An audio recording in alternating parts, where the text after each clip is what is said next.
Hello everyone, நான் உங்கள் SMP. Hey guys, எல்லாருமே எப்படி இருக்கீங்க? ஸோ எல்லோரும் நல்லா இருப்பீங்க அப்படின்னு நம்புகிறேன்.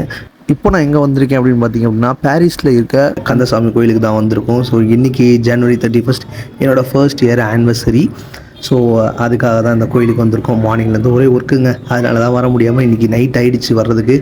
நாங்கள் போன டைம் ஆல்மோஸ்ட் கோயில் மூடுற டைமு. ஸோ அதனால் கொஞ்சம் கோயிலும் ஃப்ரீயாக தான் இருந்தது. எல்லா சாமியும் ஈஸியாக பார்க்க முடிஞ்சிருச்சு எங்களால். கோயில் எல்லா சாமியும் கும்பிட்டுட்டு உட்காந்துருக்க போகும்போது பட்டை போடணும்னு திடீர்னு தோணுச்சு. சரி, எங்கள் அம்மாட்ட சொல்லி பட்டை போட்டுவிடுமா அப்படின்னு சொன்னதுக்கு எங்கள் அம்மா என்ன சொல்லிட்டு திரும்ப போடுறாங்க, கடவுளே, எனக்கு ஒரு நல்ல புத்தியை குரு, சிந்தனை குரு, இதுக்கப்புறம் அவன் நல்ல பிள்ளையா வாழணும், நான் சொல்கிற பேச்செல்லாம் இவன் கேட்கும், நான் சொல்கிற வேலையெல்லாம் இவன் செய்யணும் அப்படின்னு சொல்கிறாங்க. ஃபஸ்ட் டைமு ரொம்ப நாள் கழித்து பட்டை அடிக்கிறேன். பார்க்குறதுக்கு அப்படியே ரொம்ப நல்ல பிள்ளை மாதிரியே இருக்குன்னா பாரு, செய்யறதையும் செஞ்சு விட்டு குடிக்கிறத பாரு, திருவிழாவில் காணாம போன புள்ள மாதிரி. ஏய், உன்னை தெரியுண்டா எனக்கு.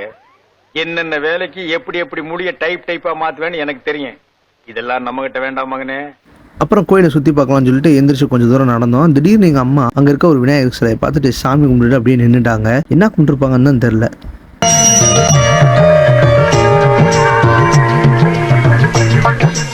அப்பனே விநாயகா, இன்னைக்கு நீ பார்க்க வந்திருக்கலாம், என்ன காரணம்? வினதீப்பான் விநாயகன் ஊரெல்லாம் சொல்லி நான் கேள்விப்பட்டிருக்கேன்.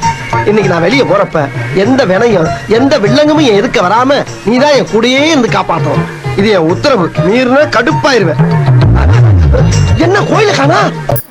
அப்படி நடந்து போயிட்டு இருக்க போகும்போது தாங்க இந்த கண்ணாடியை பார்த்தேன். சூப்பராக இருந்துச்சு. சரி, இங்கே ஒரு வீடியோ எடுப்போம், பின்னாடி யூஸ் ஆகும் அப்படின்னு. அதுதான் இன்ட்ரோவில் போட்டிருக்க வீடியோ. எப்படி இருந்துச்சுன்னு சொல்லுங்கள். நிறைய பேர் எனக்கு ஆனிவர்சரி விஷயம் சொல்லியிருந்தீங்க, ரொம்பவுமே நன்றி. அண்டு இந்த வீடியோவை நம்ம எம்ஜி கிரியேஷன்ஸ் டீம் தான் ரெடி பண்ணியிருந்தாங்க. நம்ம எம்ஜி கிரியேஷன்ஸ் ஃபோட்டோஸை ஃபங்க்ஷனல் ஃபோட்டோஸை வீடியோஸாக கன்வெர்ட் பண்ணி தரது, அப்புறம் போஸ்டர்ஸ், அப்புறம் இன்விடேஷன்ஸ், அனிமேட்டட் டிசைன்ஸ் அப்படின்ற மாதிரி நிறைய விஷயங்கள் பண்ணிகிட்ருக்கோம். ஸோ யாருக்காவது தேவைப்படுது அப்படின்னா ஸ்க்ரீனில் தெரியிற நம்பருக்கு டிஎம் பண்ணுங்கள். உங்களுக்கு பிடிச்ச மாதிரி டிசைன்ஸை பண்ணித்தரேன் நாங்கள் இருக்கோம். ஒரு வழியாக சாமிலாம் கும்பிட்டு ஆட்டோ ஒன்று புக் பண்ணி வீட்டுக்கு கிளம்பிட்டோம். ஓகே கைஸ், நெக்ஸ்ட் வீடியோவில் பார்ப்போம். கைஸ், இதுக்கப்புறம் வீட்டில் கேக் கட் பண்ணியிருந்தோம். ஸோ அதை வந்து அனலைஸ் பண்ணியிருக்கேன். லிங்க் டிஸ்கிரிப்ஷனில் இருக்குது, செக் பண்ணிக்கோங்க.